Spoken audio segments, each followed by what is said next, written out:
Hello, hello, good morning everybody. Good morning. Now we are going to deal with the approaches to the study of marketing.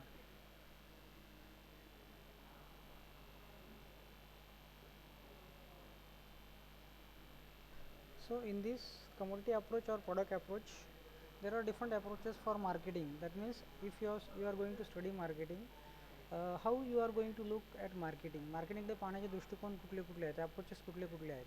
तर total 4 approaches आहेत. First one is the commodity approach, or it is also called as a product approach.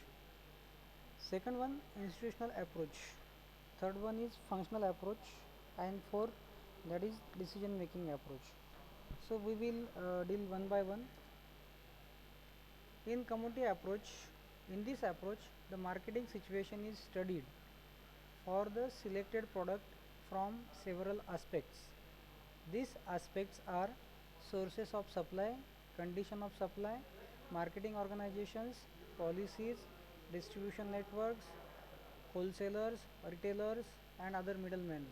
All problems related to a particular product are studied in detail under the product approach. म्हणजे product approach संदर्भात ज्या काही गोष्टी आहेत प्रॉडक्टच्या related particular प्रॉडक्टच्या संदर्भात जे काही प्रॉब्लेम येतात त्यांचा सगळा स्टडी ह्या कमोडिटी अप्रोचमध्ये किंवा प्रॉडक्ट ॲप्रोचमध्ये केला जातो. म्हणजे थोडक्यात if you are going to offer a product to the customer, जेव्हा तुम्हाला एखाद्या कस्टमरला प्रॉडक्ट ऑफर करायचा आहे, ओके, मग तो ऑफर करताना येणाऱ्या सगळ्या अडचणी असतील, प्रॉब्लेम्स असतील किंवा त्याच्या संदर्भात काही रिलेटेड इश्यूज असतील, ते सगळे इशू त्या प्रॉडक्ट संदर्भात जे स्टडी केले जातात त्या अप्रोचला प्रॉडक्ट अप्रोच असं म्हटलं जातं किंवा कम्युनिटी अप्रोच असं म्हटलं जातं. की जसं की समजा तो प्रॉडक्ट आपल्याकडून येतो मॅन्युफॅक्चरर टू कस्टमर, मग हा जो त्याचा ट्रॅव्हलिंग आहे किंवा पाथ आहे त्या पाथ संदर्भात ज्या काही गोष्टी प्रॉडक्ट संदर्भात आहे ज्या डील होतात त्याचा अभ्यास याच्यामध्ये केला जातो. मग पहिली गोष्ट कंडिशन ऑफ सप्लाय, म्हणजे प्रॉडक्ट मॅन्युफॅक्चरकडून कस्टमरकडे कन्झ्युमरकडे येताना ज्या काही गोष्टी आहेत सप्लाय संदर्भात कंडिशन संदर्भात त्याचा स्टडी याच्यामध्ये होतो ह्या आस्पेक्टचा. नंतर मार्केटिंग ऑर्गनायझेशन, ज्या काही मार्केटिंग ऑर्गनायझेशन्स आहे त्यांचे डिपार्टमेंट्स आहे पर्सनल आहे त्याच्या संदर्भात येणारे प्रॉब्लेम्स इश्यूज, त्याच्या संदर्भातल्या पॉलिसीज. डिस्ट्रीब्युशन नेटवर्क म्हणजे काय की त्याच्या संदर्भात चॅनल जे आहेत याचे आपले डिस्ट्रीब्युशन चॅनल, त्या चॅनल संदर्भातल्या गोष्टी सगळ्या, ओके. मग त्यांचे प्रॉब्लेम्स असतील, नेटवर्क असेल चॅनलचं एक्सटेन्सिव्ह असेल, इन्क्लुझिव्ह असेल वगैरे, तर ते नेटवर्क संदर्भातले सगळे channel members. Wholesalers, those who are dealing with your product as a wholesaler, as a retailer or and other middleman. बाकीचे काही मिडलमन असतील, एजंट्स असतील, two tier three tier system जे असेल ते. तर मग अशा रीतीने जेवढे कुठले प्रॉब्लेम ह्या प्रॉडक्टच्या पर्टिक्युलर प्रॉडक्टच्या संदर्भात स्टडी केले जातात त्या अप्रोचला प्रॉडक्ट अप्रोच किंवा कमोडिटी अप्रोच असं म्हटलं जातं. Then second one is institutional approach. Okay, institution म्हणजे एखादी फर्म, एखादी इन्स्टिट्यूशन, मग त्या इन्स्टिट्यूशन संदर्भातल्या ज्या काही गोष्टी आहेत किंवा त्या ॲज अ इन्स्टिट्यूशन, ओके. मग institution such as wholesaler, retailer who are engaged in the basic functioning of marketing are studied in depth. म्हणजे जे कोणी इन्स्टिट्यूशन म्हणून असे ट्रीट केले जातात जसे होलसेलर असतील, रिटेलर असतील, की जेचं फंक्शन बेसिक मार्केटिंगचं आहे आणि ते डेप्थमध्ये स्टडी केलं जातं. Okay, a particular middleman or a channel member is selected and a detailed study is conducted on them. Apart from the study of wholesalers, retailers, other marketing institutions such as stock exchanges, banks commodity exchange etc. can also be studied. म्हणजे कुठली entity जी अशी institution म्हणून अशी treat केली जाते त्याचा ज्या approach खाली स्टडी केला जातो त्याला इन्स्टिट्यूशनल अप्रोच असं म्हणतात. जसा होलसेलर एक इन्स्टिट्यूशन आहे किंवा एखादी फर्म आहे, ओके, एखादी इन्स्टिट्यूशन आहे. रिटेलर्स, ओके, नंतर स्टॉक एक्सचेंज असेल, बँक कमोडिटी एक्सचेंज असतील, तर याचा त्याच्यामध्ये डिटेल स्टडी केला जातो. ओके, मग हे जे मिडलमॅन आहेत पर्टिक्युलर मिडलमॅन किंवा चॅनल मेंबर त्यांचा जेव्हा डेप्थमध्ये स्टडी केला जातो त्याला इन्स्टिट्यूशनल अप्रोच असं म्हटलं जातं. Then third one is functional approach. The functional approach is mainly the study of functions and processes. Each function is analyzed in detail and its importance and contribution is also studied.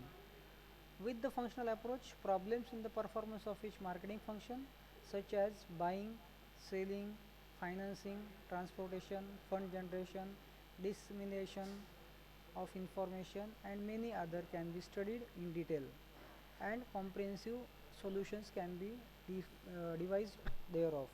म्हणजे याच्यामध्ये जे functions आहेत मार्केटिंगचे, जे काही functions आहेत ते डिटेलमध्ये ॲनालाइज केले जातात, त्याचं इम्पॉर्टन्स आणि कॉन्ट्रीब्युशनचा स्टडी केला जातो. आता मार्केटिंगचे जे काही फंक्शन्स आहेत, मग तुमचं बाईंग असेल, सेलिंग असेल, फायनान्सिंग असेल, ट्रान्सपोर्टेशन असेल, फंड जनरेशन म्हणजे फायनान्स संदर्भात असेल, डिस्ट्रीब्युशन ऑफ इन्फॉर्मेशन एकमेकांना द्यायची असेल, आणि अशा रीतीने अनेक जे काही फंक्शन्स आहेत, जर ॲडव्हर्टायझिंग असेल, प्रमोशन असेल, तर हे सगळे फंक्शन डिटेलमध्ये जेव्हा स्टडी केलं जातं आणि त्याच्या संदर्भात एक कॉम्प्रिहेन्सिव्ह सोल्युशन जेव्हा दिलं जातं, तर त्या ॲप्रोचला फंक्शनल ॲप्रोच असं म्हटलं जातं. Then fourth approach is decision making approach.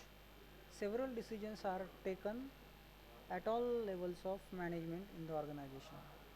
आता मॅनेजमेंटच्या ऑर्गनायझेशनमध्ये मॅनेजमेंटच्या वेगवेगळ्या लेवल आहेत, जशा लोअर लेवल असेल, lower level management, middle level management, high level management, top level management, तर अशा प्रकारचे मॅनेजमेंटचे लेवल असतात आणि त्या लेवलप्रमाणे मॅनेजमेंटचे वेगवेगळे डिसिजन घेतले जातात, म्हणजे त्या मॅनेजमेंटच्या अथॉरिटीप्रमाणे.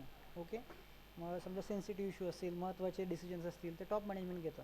ओके, आणि कमी महत्त्वाचे वगैरे असतील मग लोअर मिडल मॅनेजमेंट त्यांच्या अथॉरिटीप्रमाणे, राईट्सप्रमाणे ते डिसिजन घेतात.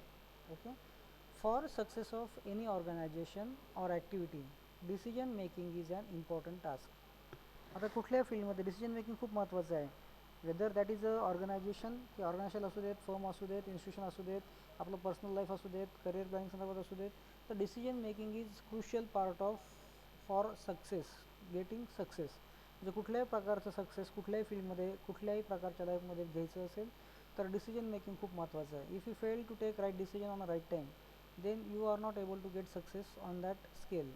ओके, मग कुठल्याही ऑर्गनायझेशनची ॲक्टिव्हिटी चालू राहण्यासाठी, ऑर्गनायझेशन सक्सेसफुल वर्कआउट करण्यासाठी डिसिजन मेकिंगची ॲक्टिव्हिटी आहे ती खूप महत्त्वाची आहे. Each marketing manager has to take suitable decisions so as to have the profitable returns. म्हणजे आता मार्केटिंग मॅनेजर आहे, प्रत्येक कुठल्याही मार्केटिंग मॅनेजर असू दे, कुठल्याही लेवलचा असू देत, मग तुम्हाला जर प्रॉफिटेबल रिटर्न्स पाहिजे असतील, तुम्हाला रिटर्न्स चांगले पाहिजे असतील, प्रॉफिट मॅक्झिमेशन तुमचा ऑब्जेक्टिव्ह असेल, तर राईट टाईम आणि राईट डिसिजन घेणं खूप महत्त्वाचं आहे. The marketing manager has to understand all the variable in both controllable or micro environment and uncontrollable or micro environment. म्हणजे आता मॅनेजर आता जे आहेत इंटरनल जे आहेत मायक्रो लेवलला, म्हणजे what do call that, on a company level they are controllable. जे आपल्या हातामध्ये आहे व्हेरिएबल्स ते कंट्रोलेबल आहेत, आणि जे आपल्या आवाक्याच्या बाहेर आहेत that those who are not in controllable they are called as uncontrollable, and that is dealing with the micro environment. Micro environment म्हणजे कंपनी लेवलच्या इन्व्हायरमेंटमधले फॅक्टर्स जे आहेत, व्हेरिएबल जे आहेत ते कंट्रोलेबल आहेत. ऑन द अदर हँड जे आपल्या कंट्रोलमध्ये नाही आहेत, जे एक्सटर्नल इन्व्हायरमेंट रिलेटेड असतील, मायक्रो इन्व्हायरमेंट संदर्भात असतील, ते अनकंट्रोलेबल असतात. ओके, मग मार्केटिंग मॅनेजरला ह्या गोष्टी आयडेंटिफाय करणं गरजेचं आहे, कुठले फॅक्टर्स किंवा कुठले व्हेरिएबल्स कंट्रोलेबल आहेत आणि कुठले अनकंट्रोलेबल आहेत. So it helps to make proper decision. Okay, as all variables contribute to the dynamic nature of the marketing. मग मायक्रो लेवलचे असतील, मॅक्रो लेवलचे असतील व्हेरिएबल्स, ते आपल्या डायनॅमिक म्हणजे आपलं जे आहे सक्सेस असेल त्या सक्सेसला कॉन्ट्रीब्यूट करता येते. सो डिसिजन मेकिंगमध्ये ह्या गोष्टी खूप महत्त्वाच्या आहेत, की you should able to identify these things, की बाबा व्हेरिएबल्स कुठले कुठले आहेत, कंट्रोलेबल आहेत का अनकंट्रोलेबल आहेत, मायक्रो इन्व्हायरमेंटमधले आहेत का मॅक्रो इन्व्हायरमेंटमधले आहेत, आणि त्याप्रमाणे हे व्हेरिएबल्स महत्त्वाचे असतात आणि त्याचा विचार करून तुम्हाला डिसिजन मेकिंग करणं गरजेचं आहे. आता relevance of marketing in developing economy. मार्केटिंगचं डेव्हलपिंग इकॉनॉमीमध्ये काय महत्त्वाचं आहे. Companies from developing countries find it difficult to compete in international market against establish countries from develop countries.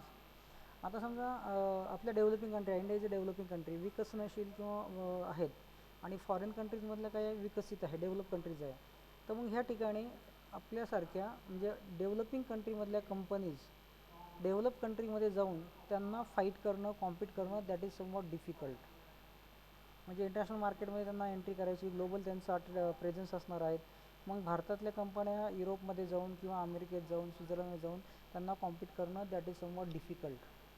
Okay, कारण आपल्या ज्या किंवा डेव्हलपिंग कंट्रीजमधल्या ज्या कंपनीज आहेत that are not that much what you call modern, किंवा त्यांचं टेक्नॉलॉजी ॲडॅप्टेशन असेल किंवा काहीतरी इश्यूज असतील, ते इश्यूज खूप प्रॉब्लेमॅटिक असतील.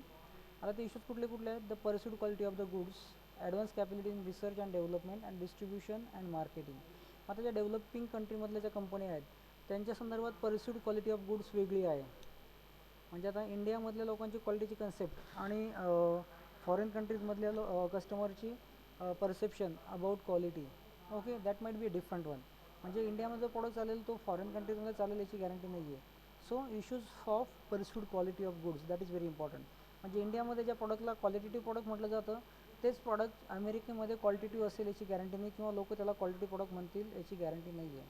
So perception varies from country to country. Developing कंट्रीतल्या लोकांचं परसेप्शन वेगळं असेल आणि डेव्हलपिंग कंट्रीमधलं लोकांचं परसेप्शन, कस्टमरचं परसेप्शन वेगळं असेल. Also advance capabilities in research and development. मग याच्यामध्ये R&D मधलं कंपनी जे आहेत, म्हणजे we are going to compare the companies from develop countries and developing countries. मग याच्यामध्ये फरक काय काय आहे की आता डेव्हलपिंग कंट्रीमध्ये समजा ॲडव्हान्स कॅपेबिलिटी नसतील रिसर्च अँड डेव्हलपमेंटच्या, R&Dच्या नसतील, त्यांचं डिस्ट्रीब्युशन आणि मार्केटिंग तेवढं स्ट्रॉंग नसेल फॉरेन कंट्रीजमध्ये. So this might be the issue. आणि on the other hand developed कंट्रीमधलं कॅपेबिलिटीज आहे रिसर्च R&Dच्या, त्या ॲडव्हान्स असू शकतात, नवीन टेक्नॉलॉजीचा वापर केला जाऊ शकतो. So they are trying to find out innovative ways, okay, innovative technologies, आणि they are going to use the latest technology. Okay, तसं डेव्हलप कंट्रीमध्ये लेटेस्ट टेक्नॉलॉजी यायलाच खूप वेळ लागतो आणि accordingly they have to develop the product. So there might be the issues regarding this R&D, capabilities of R&D. Then a big gap between technical requirements and design norms at home and world class standards abroad.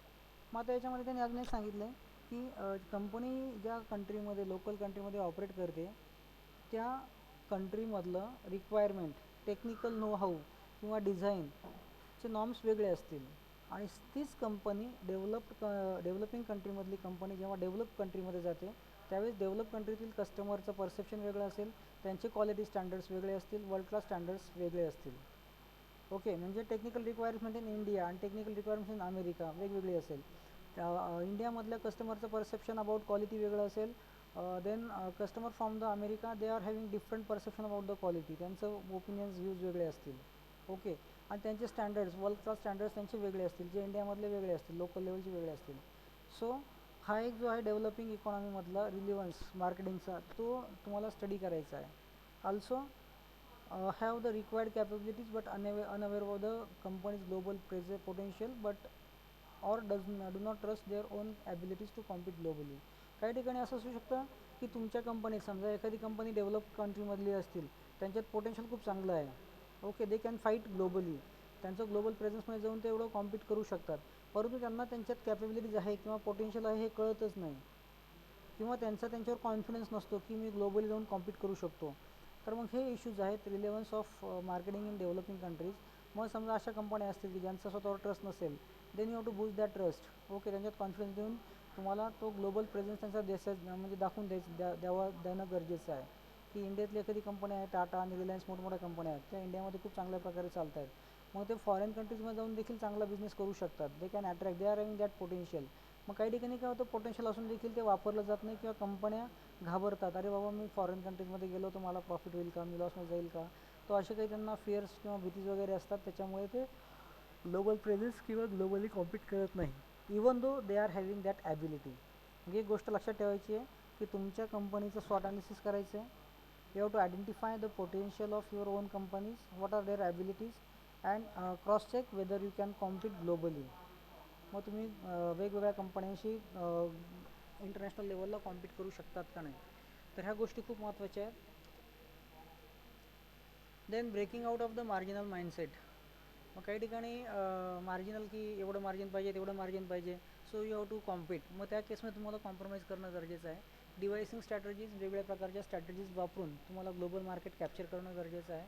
And then you have to learn many things from other companies also ज्या globally compete करतात.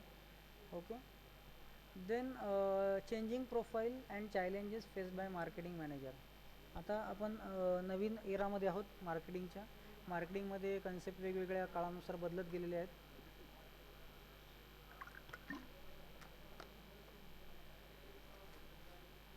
जसजसे challenges पण वेगवेगळ्या सेंचुरीजमध्ये, डिगेट्समध्ये आलेले आहेत. Okay, accordingly marketing मॅनेजरची profile आहे ती चेंज होत चाललेली आहे आणि challenges also faced by him, they are different. Okay, from time to time.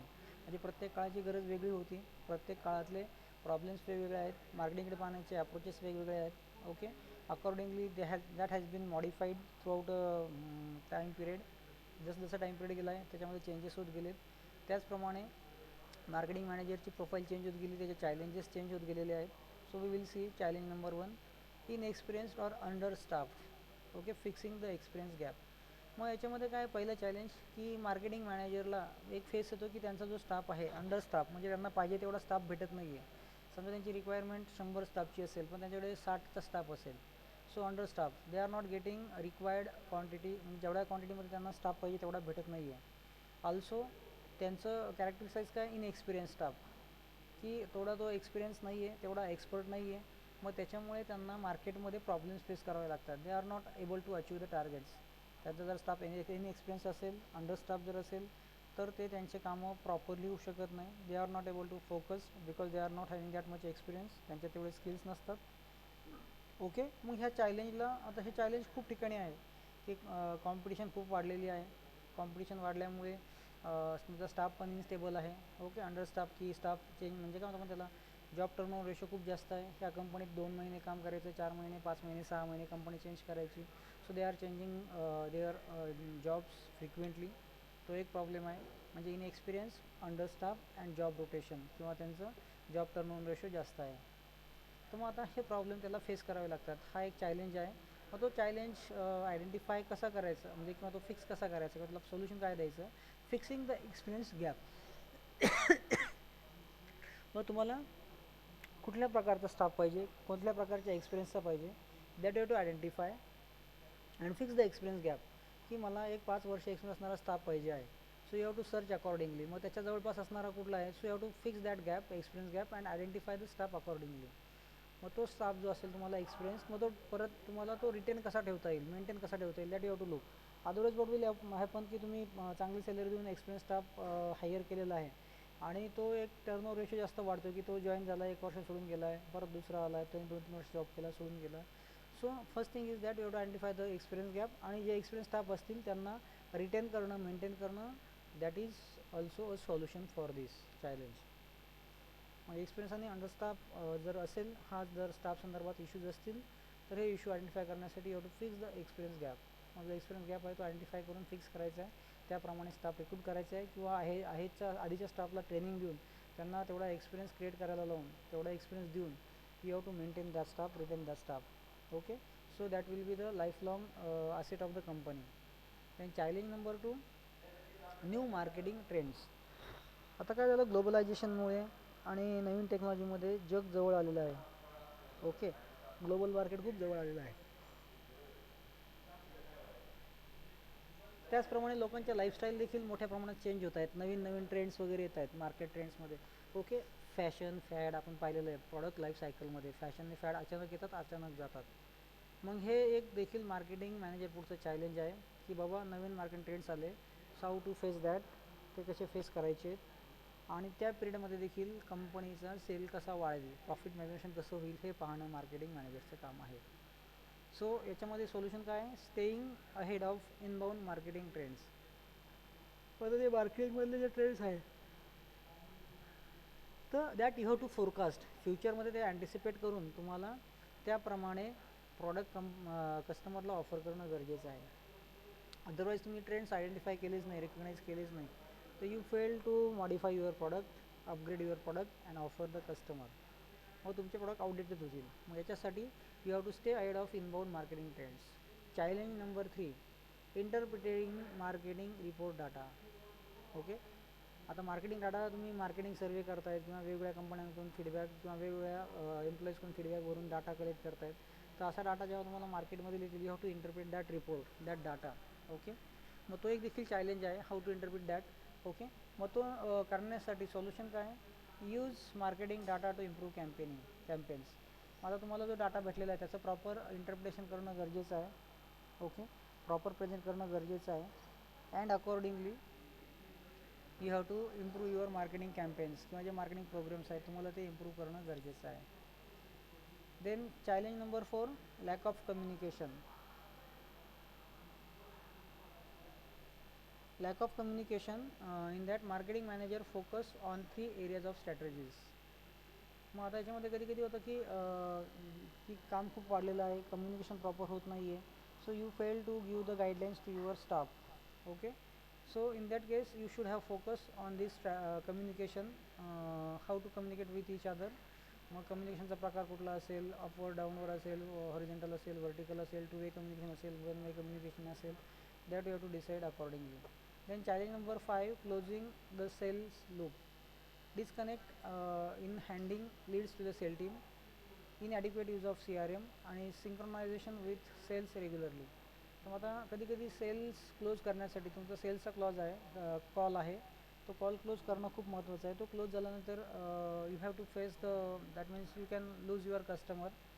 तो क्लोज करण्यासाठी disconnect the handing leads to the sales team. मग त्यांच्याकडे हँडिंग करायचं असेल, डिस्कनेक्ट करायचं असेल. Inadequate use of CRM. आता याच्यामध्ये अजून एक प्रॉब्लेम आहे की तुमचा CRM म्हणजे कस्टमर रिलेशनशिप मॅनेजमेंटचा प्रॉपर वापर केला जात नाही. ओके, नंतर तुमचं सेल्स टीम आहे त्यांच्याकडे प्रॉपर लीड हँडल केले जात नाही किंवा हँडओव्हर केले जात नाही. नंतर सेल्स संदर्भात त्यांचं प्रॉपर कॉर्डिनेशन नाही आहे, इंटिग्रेशन नाही आहे, सिंक्रोनायझेशन नाही आहे. तर मग ह्या गोष्टी क्लोज सेल करण्यासाठी प्रॉब्लेमॅटिक आहे, त्या तुम्हाला टाळणं गरजेचं आहे. Okay, so this is what about marketing, different approaches of the marketing. Okay, and regarding challenges faced by the marketing manager.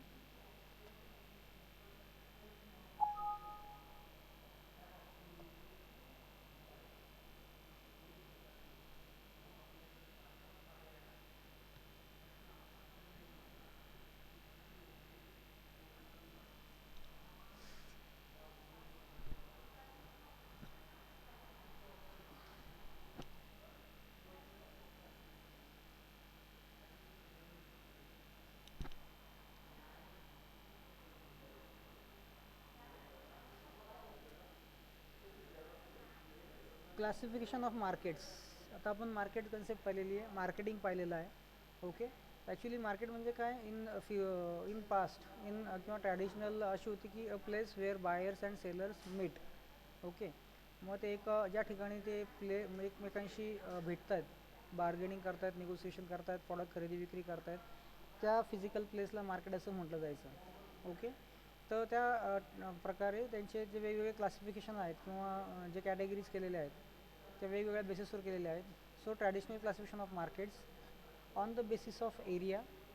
Markets can be classified on the basis of area into local, regional, national and international markets. म्हणजे तुमचा जो geographical area आहे तो area कोणता आहे, त्याचं नाव काय आहे, त्या बेसिसवरती मार्केटचं क्लासिफिकेशन केलं जातं. जसं लोकल असेल, रिजनल असेल, नॅशनल असेल, इंटरनॅशनल असेल. Okay, local market deals with perishable and semi perishable goods. आता लोकल मार्केटमध्ये मॅक्झिमम कुठले पेरिशेबल आणि सेमी पेरिशेबल गुड्स डील केले जातात, कारण ते जास्त लांबपर्यंत त्यांची शेल्फ लाईफ कमी असते. So it is somewhat difficult to offer this perishable product to market which is far away from your local market. Local मार्केटमध्ये हे प्रॉडक्ट डील होतात. Regional markets on the other hand covers wider area, while national markets cover national boundaries. जे national market आहे ते within a nation operate असतं, जे throughout nation you can deal with that. So त्याचं limit म्हणजे national boundaries आहे. International market deals with the movement of goods throughout the world. International मार्केटमध्ये मग जगातल्या कुठल्याही देशामध्ये तुम्ही तुमचं प्रॉडक्ट विकतायत. So that is called as international market. नंतर on the basis of time. On the basis of time, markets can be classified into short period market and long period market. Short period markets are highly perishable goods. Okay, long period markets are for durable goods of different kinds. माझा टाईमच्या बेसिसवरती short time म्हणजे काय आहे की कमी वेळात तुम्हाला जिथे पोहोचायचं आहे. ओके, शॉर्ट पिरियड मार्केट आणि long period market. Short period मार्केटमध्ये काय हायली पेरिशेबल गुड्स आहेत, म्हणजे जे गुड्स लवकरात लवकर खराब होणार असतील, दूध असेल किंवा दुधाच्या संदर्भात प्रॉडक्ट्स असतील, ते पेरिशेबल असतात. मग ते लोकल मार्केटमध्ये किंवा शॉर्ट पिरियडमध्ये ते मार्केटमध्ये ते सेल केले जातात. आणि लॉंग पिरियडमध्ये ज्यांचं ड्युरेबल गुड्स आहेत, जे पेरिशेबल नाही आहेत, असे प्रॉडक्ट त्याच्यामध्ये डील केले जातात. नंतर on the basis of transaction. Transaction म्हणजे देवाणघेवाण. Markets can be classified into spot market and future markets on the basis of nature of transaction. मग तुमचं ट्रान्झॅक्शन नेचर कसं आहे, फ्युचरमध्ये आहे का ऑन द स्पॉट आहे. In spot market delivery takes place after the transaction. Spot मार्केटमध्ये काय आहे, तुम्ही ट्रान्झॅक्शन केल्या किंवा हे केल्याबरोबर तुम्हाला ट्रान्झॅक्शन केल्या लगेच त्याचं डिलिव्हरी भेटते. In future market transaction are finalize and delivery and payments happen in later. Future मार्केटमध्ये ट्रान्झॅक्शन आधी केली जाते, फायनलाइज केली जाते आणि त्याची डिलिव्हरी आणि पेमेंट फ्युचरमध्ये केलं जातं किंवा नंतर केलं जातं. On the basis of regulation, market can be regulated or non-regulated. In a regulated market, business dealing happens as per set rules and regulations. On the other hand, in an unregulated market, there are no rules and regulations. आता regulation ज्या ठिकाणी असतात म्हणजे regulated आणि non regulated market आहे, तसे दोन प्रकारचे मार्केट आहे. रेग्युलेटेड मार्केटमध्ये business dealing happen as per set rules, म्हणजे काही तुमचे norms rules and regulations set केले जातात आणि त्याप्रमाणे जर तुमचं मार्केट ऑपरेट होत असेल, ओके, चालत असेल, तर त्याला रेग्युलेटेड मार्केट असं म्हणतात. म्हणजे त्याच्यावरती कंट्रोल असतो, स्पेसिफिक गाईडलाईन्स असतात, you have to follow that guidelines, rules and regulations. आणि on the other hand there is unregulated market. Unregulated market असतं की there are no rules and regulations, त्याला काहीच गाईडलाईन नसतात, रूल्स रेग्युलेशन नसतात. मग ते रँडमली कसंही हँडल केलं जातं किंवा कंट्रोल केलं जातं. There is no specific criteria to control that market. मग रेग्युलेटेड कंट्रोल असतं आणि अनरेग्युलेटेड त्याच्यावरती कंट्रोल नसतो, uncontrol market. Then on the basis of volume of business, when we consider the volume of business, there are two types of market, primary, wholesale and retail market. मग तुमचा बिझनेसचं volume किती, म्हणजे तुम्ही किती मोठ्या प्रमाणात सेल करतायत, ओके, मग त्याच्यामध्ये होलसेल मार्केट असेल, रिटेल मार्केट असेल, असे दोन प्रकारचे मार्केट केले जातात. म्हणजे तुम्ही किती क्वांटिटीमध्ये माल विकतायत, म्हणजे बिझनेस करतायत, okay. That is called as a traditional classification of, that is a part of traditional market. Then on the basis of nature of goods, तुमचे गुड्स कसे आहेत, त्याचं स्वरूप कसं आहे, जे प्रॉडक्ट्स किंवा सर्व्हिसेस तुम्ही जे सेल करतायत, ओके, त्याच्या नेचरवरती तुमचं मार्केट क्लासिफाय होतं, कमोडिटी मार्केट और capital market. Then on the basis of nature of competition, तुमची कॉम्पिटिशन कशी आहे, कॉम्पिटिशनच्या बेसिसवरती मार्केट क्लासिफाय केलं जातं, परफेक्ट मार्केट और imperfect market. Then on the basis of demand and supply, considering the demand and supply conditions, market can be classified into sellers market and buyers market. In sellers market, the sellers are in commanding position, and in buyers market at the time of receiving end. On the other hand, buyers market one where buyers are in command position. म्हणजे तुमचं demand and सप्लायच्या याच्यावरती मार्केटचं classification होतं, sellers market आणि buyers market. Sellers मार्केटमध्ये कसं असतं, seller are having more power, ते कमांडिंग पोझिशनमध्ये असतात. वाईल बायर्स मार्केटमध्ये बायर्स कमांडिंग पोझिशनमध्ये असतात, म्हणजे त्यांच्या टर्म्स अँड कंडिशनवरती मार्केट जास्त चालतात. So on the basis of demand and supply, buyers market and suppliers market अशा दोन प्रकारचे क्लासिफिकेशन होत आहेत. आता ओव्हरऑल जस्ट मार्केटचं classification, earlier we we are dealing with traditional classification of market, आणि आत्ता आपण एक जनरल ओव्हरव्ह्यू जर घेतला classification of the market on the basis of region, local market, regional market, national market, international market, हे मार्केटचे प्रकार आहेत. On the basis of region और एरिया, म्हणजे जॉग्राफिकल एरिया असेल किंवा रिजन असेल त्याच्यावरती हे 4 सब टाईप्स आहेत. नंतर second main category based on the time element. Time element म्हणजे तुम्ही वेळेचा जर विचार केला त्या वेळेनुसार मार्केटचे प्रकार पडतात. Very short, short period, long period, very long, okay. These are the classification on the basis of time element. While based on the competition, perfect market and imperfect market, these are the two categories of market on the basis of competition. Then based on the functions, म्हणजे फंक्शन्सच्या याच्यावरती कुठले अवलंबून आहे, function based म्हणून mixed और general market, specialise market, marketing by samples, marketing by grades. म्हणजे तुमचं कुठल्या फंक्शनवरती मार्केट ऑपरेट होतं आहे त्याच्यावरतून तुमचे मार्केटचे प्रकार पडलेले आहेत.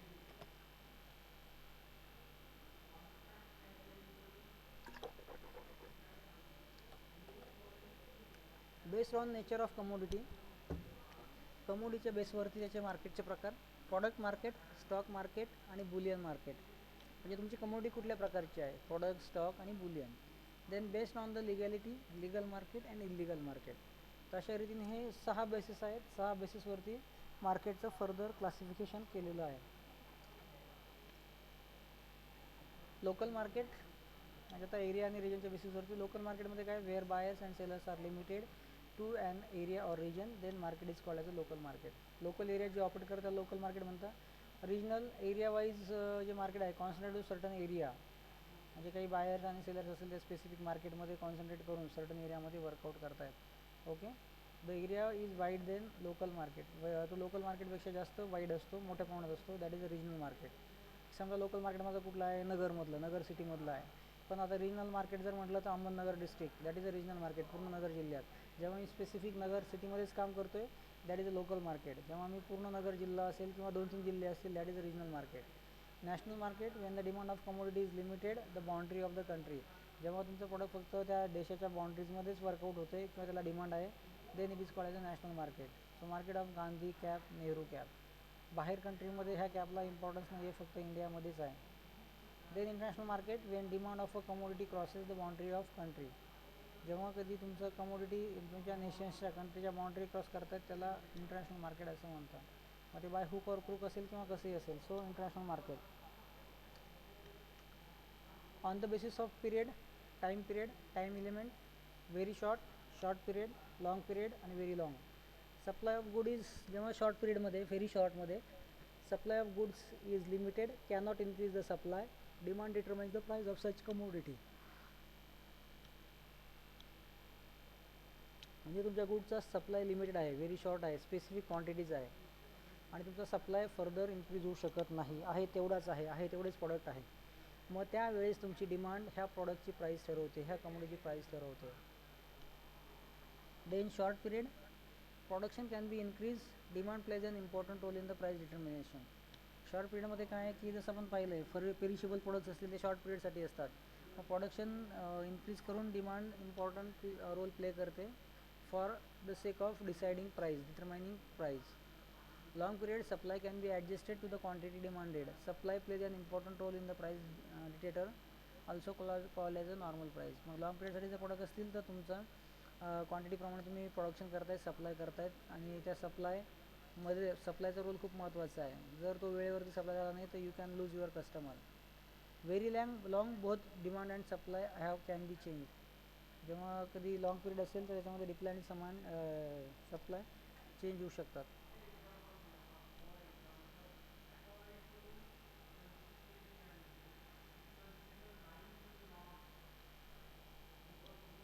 Market based on the competition, कॉम्पिटिशनच्या बेसिसवरती इनपरफेक्ट मार्केट, परफेक्ट मार्केट असे दोन प्रकार पडतात.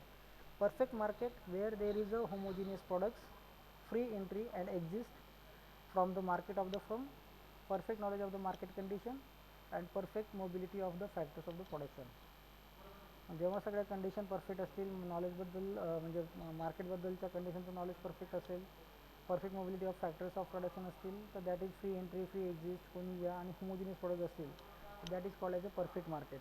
In perfect market where perfect competition is not in existence, number of buyers and sellers are small, no perfect knowledge of the market condition, there is no single price in this market. मग इनपरफेक्टमध्ये ह्या गोष्टी महत्त्वाच्या आहेत की perfect competition नाही आहे, existence नाही आहे तिथे. Okay, number of buyers and seller small आहे, मार्केटबद्दलचं नॉलेज कोणालाच परफेक्ट नाही आहे आणि मार्केटमध्ये सिंगल प्राईज नाही आहे, ती चेंजिंग असणार आहे, प्रत्येका प्रोडक्टची त्याप्रमाणे वेगवेगळी असणार आहे. So that condition is called as or that market is called as a imperfect market. On the basis of function, mixed general market, mix or general where all types of goods are bought and sold found in cities. ज्या मार्केटमध्ये कुठलाही माल येऊन विकतायत तुम्ही, there is no restrictions, that is called as a mixed और general market. Specialised market where particular commodity is sold, vegetable, food grains, flowers etcetera. म्हणजे special market आहे, त्याच्यामध्ये स्पेसिफिक प्रॉडक्टच विकला जातो, त्याला दाल मंडई समजा फॉर एक्झाम्पल, भाजी बाजार. So these are the specialised markets. Then marketing by samples, when goods are bought and sold on the basis of samples, on like oil seeds, raw cotton etc. म्हणजे जेव्हा तुम्ही marketing करता, मार्केटमध्ये samples पाहून माल विकत घेताय किंवा देतायत त्याला मार्केटिंग बाय सॅम्पल्स म्हणतात. Then marketing by grades, when goods are graded then different buyers and sellers deal in such goods on the basis of their grades. म्हणजे त्याच्या क्वालिटीप्रमाणे ग्रेड्स केले जातात, याचं सॉर्टिंग केलं जातं.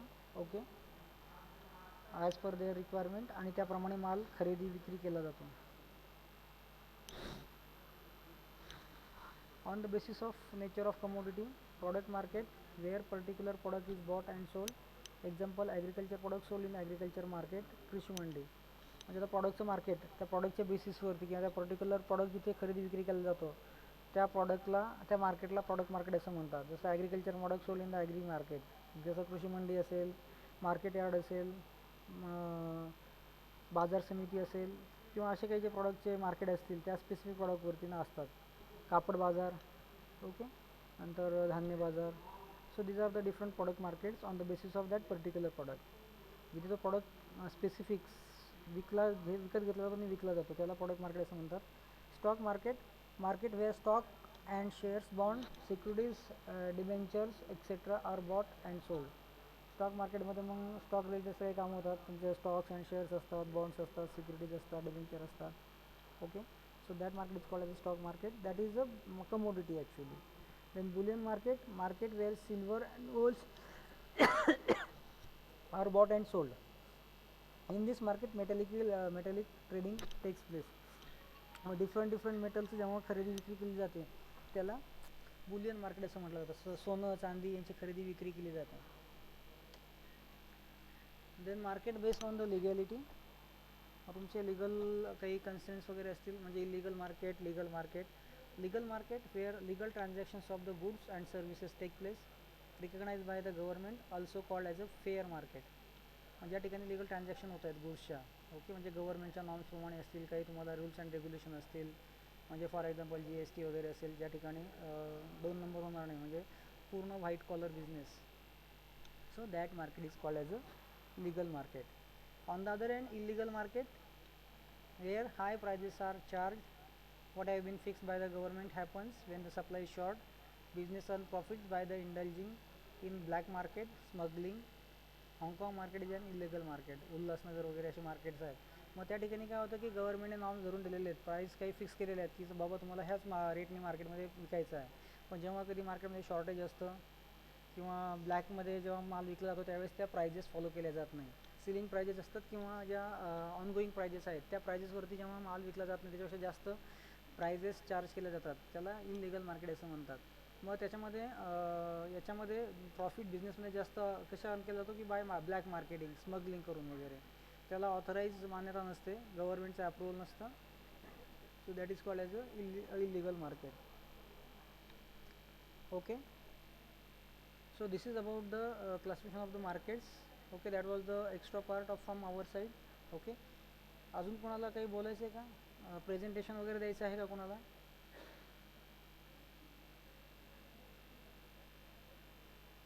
हॅलो,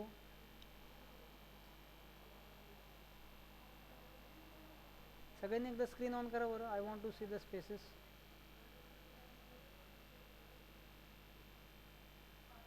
तुम्ही ऐकतात का? Are you able to hear me or just you are on your mobile videos? Hello, तुमचा व्हिडिओ ऑन करा बरं. I want to see your faces. Ashwini, अभिभोर, 3च जण आहे, बाकीचं गेलं का?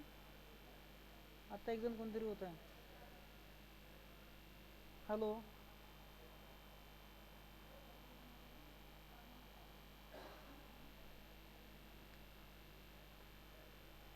So are you getting what I am that means dealing with. जे काही आपला चॅप्टर चाललेला आहे तो extra part of our syllabus आहे, तर त्याच्यामध्ये तुम्हाला MCQ वगैरे त्याच्यासाठी कामाला येईल. So additional part.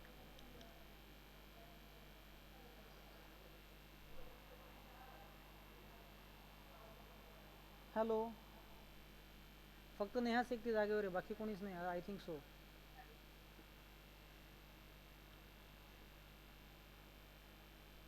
Okay, so we will stop here. तुम्हाला काही बोलायचं आहे का? Any problems, doubts?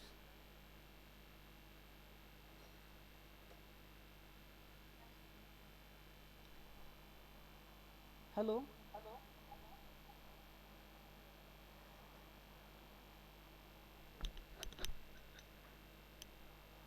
हां हॅलो. हां,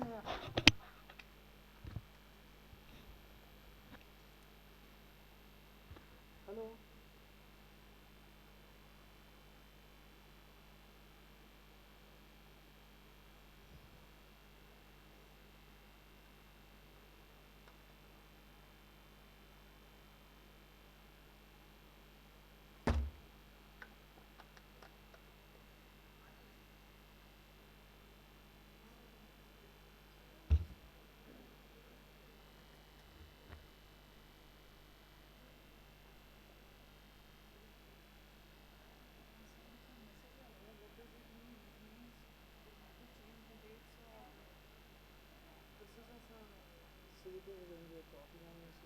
सर्विस स्पेशल त्याच्यानंतर इंजिनिअरिंग सेकंड स्टॉप जॉब केला त्याच्यामध्ये is there any collection of details बरोबर आहे ना. कारण काय होतं मॅडम, पुण्यासारख्या ठिकाणी आहे ना सी ई टी असेल ना तर स्टाफ जो आहे ना तो डाटा कलेक्शन करण्यासाठी सी ई टी सेंटरच्या बाहेर असतो किंवा ते आर इंडिव्हिज्युअल डाटा कलेक्शन. कोणी त्यांच्या मुलांना कॉलिंग करणं असेल किंवा काय असेल सी ई टीवर असला Now what तर comes ते later? काय sir. You like to discuss with them? Yes. हो. जाऊ ना. आता हे माझं 5-10 मिनटं राहतं संपलं तर चालेल का वेळ हो मॅडम.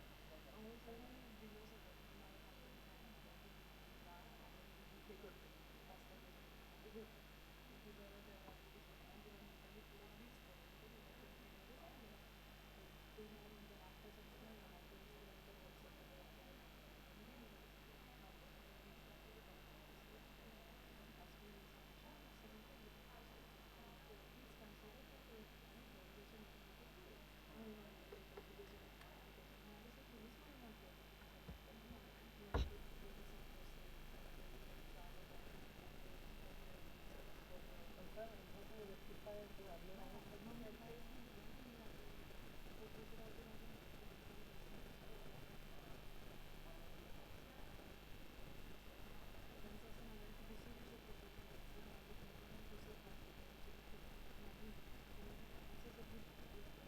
रिजेक्ट झालं असेल.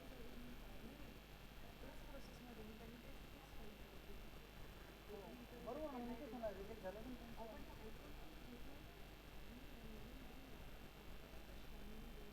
हो डिसिजन मेकिंग त्याच्याकडे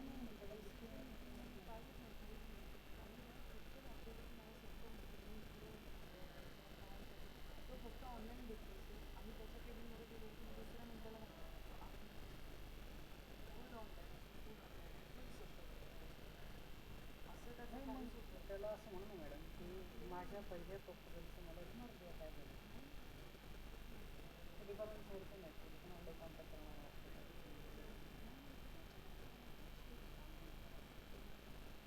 मला काय वाटतं तुम्हाला काय करायचं प्लॅन आहे.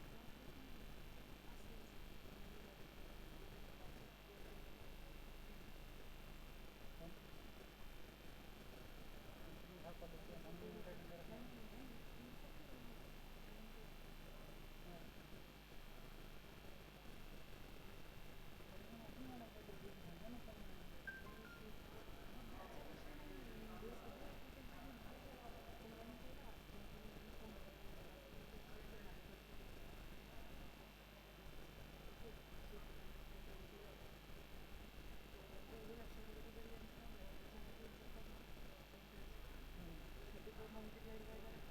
बरोबर. हो.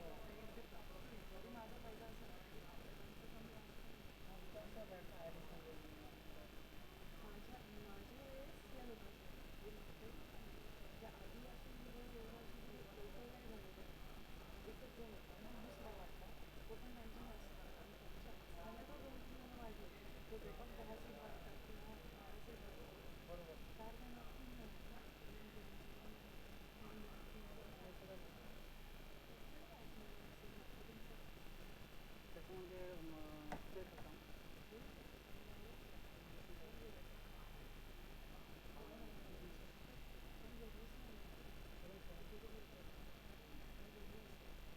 करेन सर.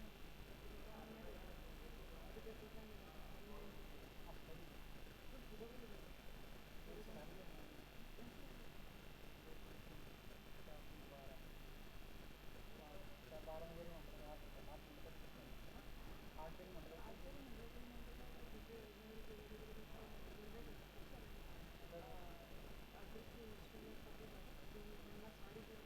इन्कम चालू होतं. खर्च काहीच नाही.